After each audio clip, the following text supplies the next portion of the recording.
লাল টকটকে কাশ্মীরি জাতের কুলে ভরে আছে বাগান, আর এতেই লাখ টাকা আয়ের স্বপ্ন হচ্ছে বাস্তব। ব্যাপক চাহিদার কারণে বাহারি জাতের টক মিষ্টি কুলের বাগান গড়ে উঠেছে জীবননগরে। অল্প সময়ে অধিক লাভজনক হওয়ায় কুল চাষ কৃষকদের মাঝে বেশ জনপ্রিয় হয়ে উঠেছে।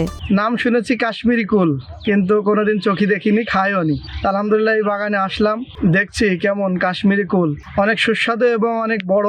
4 বছর আগে চুয়াডাঙ্গার জীবননগরের নিধিকুণ্ডু গ্রামে সর্বপ্রথম মোহাম্মদ বুলবুল আহমেদ বাণিজ্যিকভাবে উচ্চ ফলনশীল কাশ্মীরি জাতের কুল চাষ শুরু করেন। তার সফলতা দেখে জেলার বিভিন্ন স্থানে বলসুন্দরী, কাশ্মীরি, ভারত সুন্দরী ও টক মিষ্টি জাতের কুল চাষ ছড়িয়ে পড়ে। 4 বছর আগে আমি কুলের বাগান করেছিলাম। কুলের বাগানে আপাতত আমার ভালোই লাভ বা ফল এসেছে গাছে। যা খরচ খরচা করছিলাম তা আমার সব উঠে যে আমি অনেক লাভবান হয়েছি কুলে। এবার আবহাওয়াটা ভালো আছে, কুলও মোটা হয়েছে। এই জাতের কুল দেশের বিভিন্ন জেলায় ব্যাপক চাহিদা সৃষ্টি করেছে। জানুয়ারির শেষ দিকে কৃষকরা কুল বাজারে বিক্রি শুরু করেন। কুল গাছ লাগানোর মাত্র 7 মাস পরই ফুল আসতে শুরু করে। প্রতি বিঘা জমিতে কুল চাষে বার্ষিক খরচ হয় প্রায় 20 থেকে 30 হাজার টাকা। তবে খরচ বাদে বিঘা প্রতি প্রায় 1 লাখ টাকা লাভ হয়। যদি আমার 20 হাজার খরচ হয়, তাতে আমার 70-80 হাজার টাকা থেকে যায় বাগানে।